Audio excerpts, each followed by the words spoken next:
Welcome to the IUPI Surface Facilities and Production Transportation module of the production operation phase in the E&P lifecycle.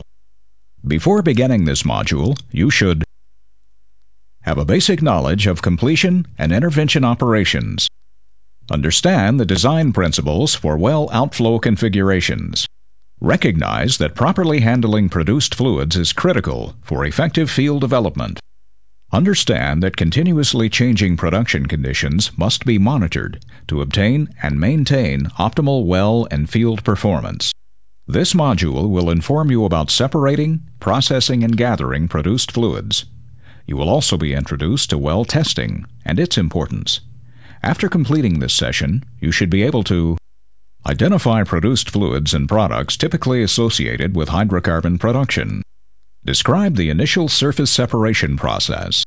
Identify the importance of regularly testing development wells. Identify produced fluid processing beyond initial separation.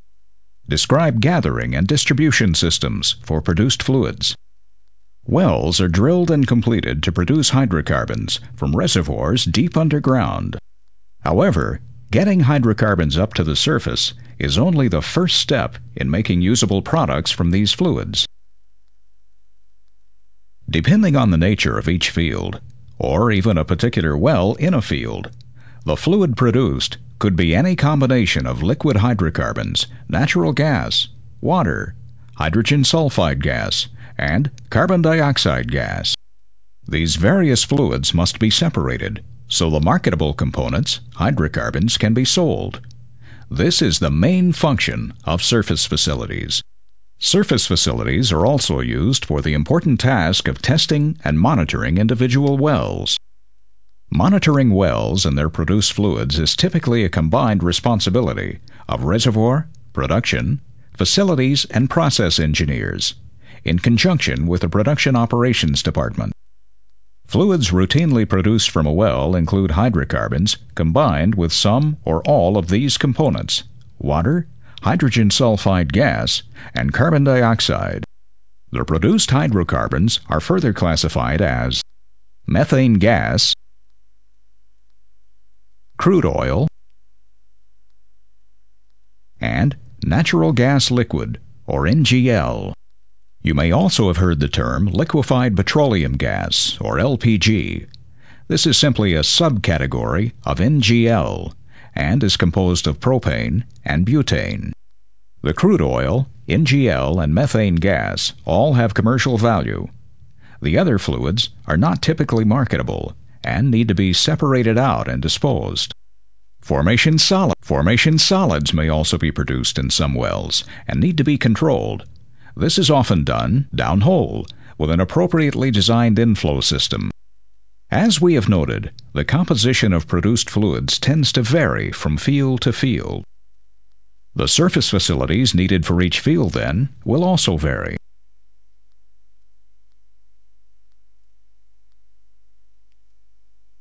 Surface facility design is also influenced by production rates, producing pressures and temperatures, and characteristics of the produced hydrocarbons. In general, the more complex the nature of the produced fluids, the more complex the surface facility design. One other important factor influences surface facility design. The nature of the produced fluids usually change over time. This may be due to a drop-off in reservoir pressure,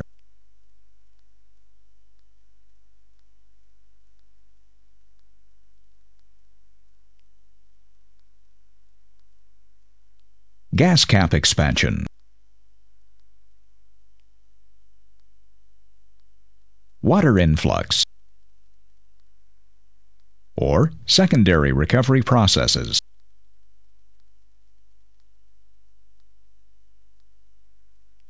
These expected changes must be estimated and revised periodically so that appropriate modifications can be made to the surface facilities equipment.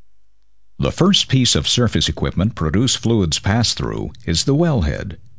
Equipment attached to the wellhead contains the produced fluids and diverts them to flow lines leading to the surface facilities.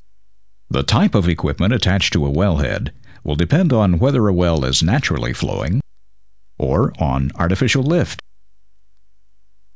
Wellheads on naturally flowing wells have Christmas trees attached.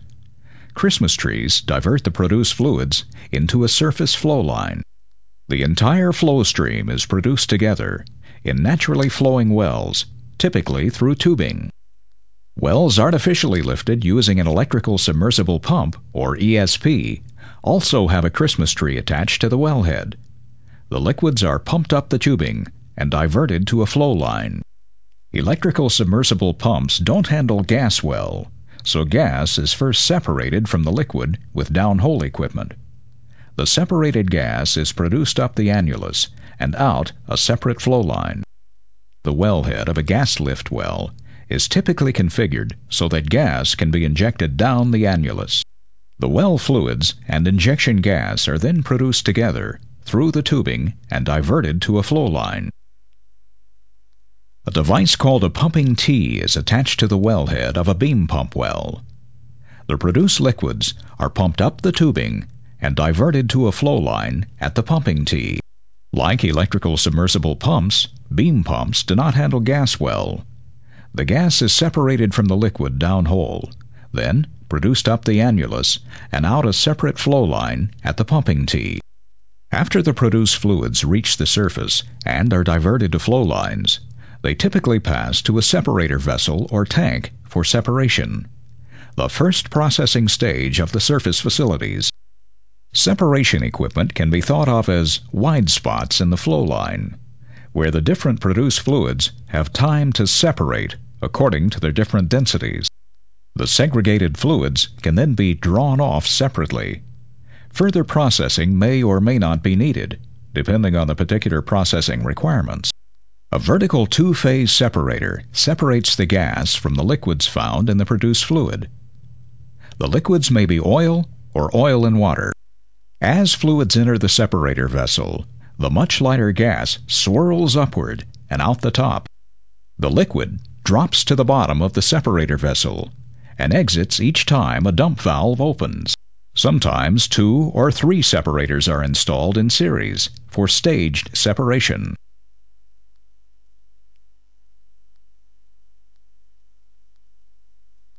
A horizontal 3-phase separator also separates out gas.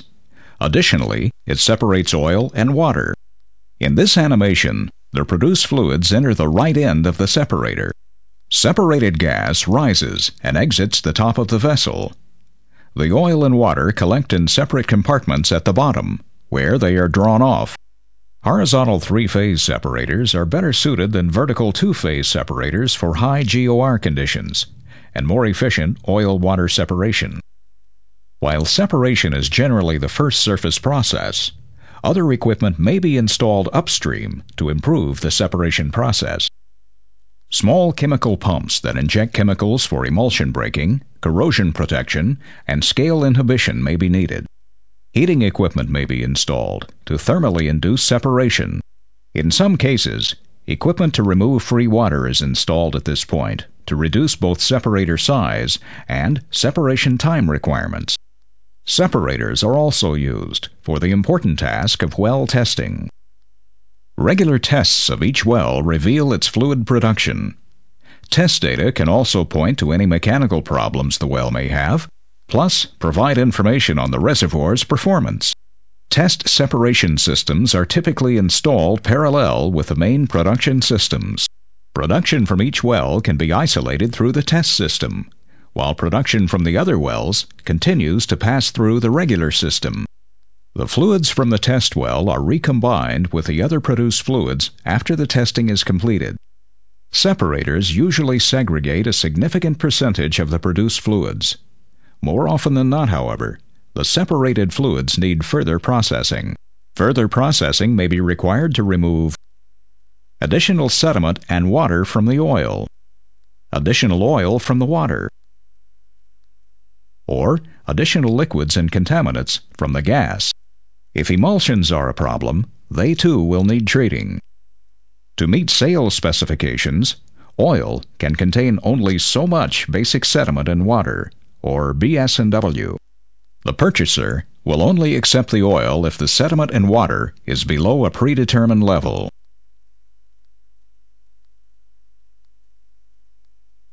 Oil dehydration, the process of removing water from oil, is often required. A number of methods are available to dehydrate oil. The simplest method is to send the oil into a dehydration tank. The oil and water tend to settle out naturally as they sit in the tank. A free water knockout, or FWKO, can be installed where large quantities of water are produced, such as in a field undergoing water flood. Baffles placed in the knockouts slow fluids down and maximize available settling time. A free water knockout may be installed just downstream from the separator, as shown here. Emulsions of water dispersed in oil are commonly found in produced fluids. If these emulsions don't break easily once they reach the quieter environment of separator vessels, other measures should be taken. A common solution for breaking emulsions is to apply heat using a heater treater. A heater treater is essentially a vertical three-phase separator, but with heating added to break the emulsions. A fire tube, fueled by production gas, provides heat. Other methods for breaking emulsions include using electricity or chemicals. Water that has come from separators or any additional oil processing equipment can still contain a little oil. Removing more oil from water may be necessary to meet injection or disposal requirements. A skim tank is the simplest process for further treating the water. With time, oil droplets will float up to the surface. They can then be removed by skimming. More sophisticated equipment includes plate coalescers, plate interceptors, and hydrocyclones. Gas is easily removed from both oil and water. However, the separated gas may still contain water vapor or contaminating gases. Water vapor and gas may corrode equipment or form problematic hydrates, which are small ice crystals.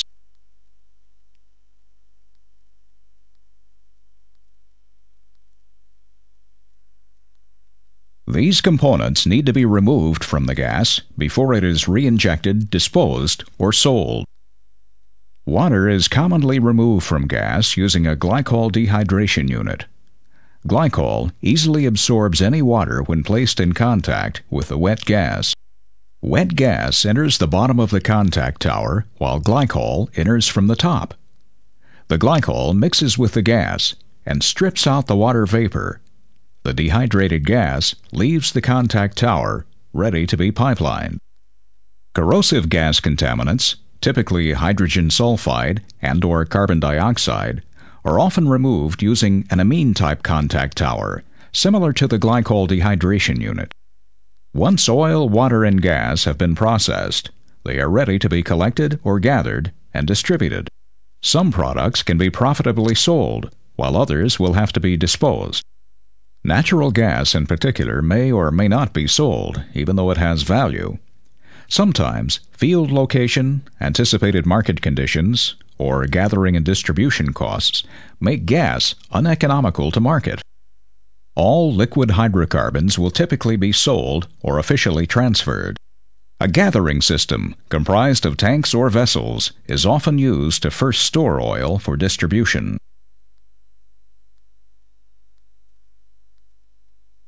When ready for transfer or sale, the oil is typically pumped from the tanks to a lease automatic custody transfer, or LACT system. The LACT system accurately monitors the oil volumes passing through.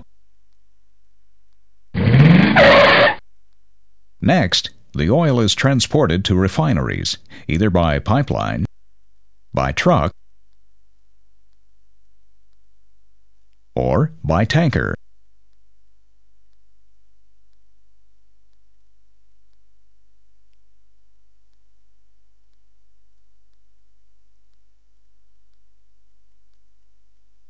Natural gas liquid must be shipped to market in special tankers that keep the product at extremely cold temperatures.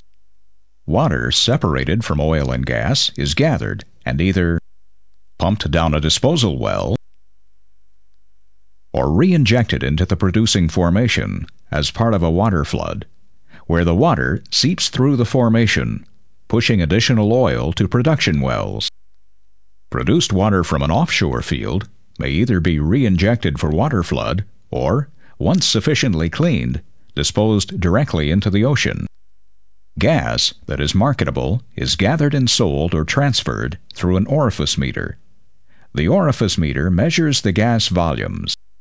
Unlike oil or water, gas must always be contained.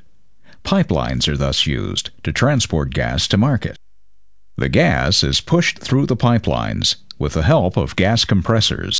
If the gas is not marketable, it can be re-injected into the producing formation to maintain downhole pressure, used for gas lift,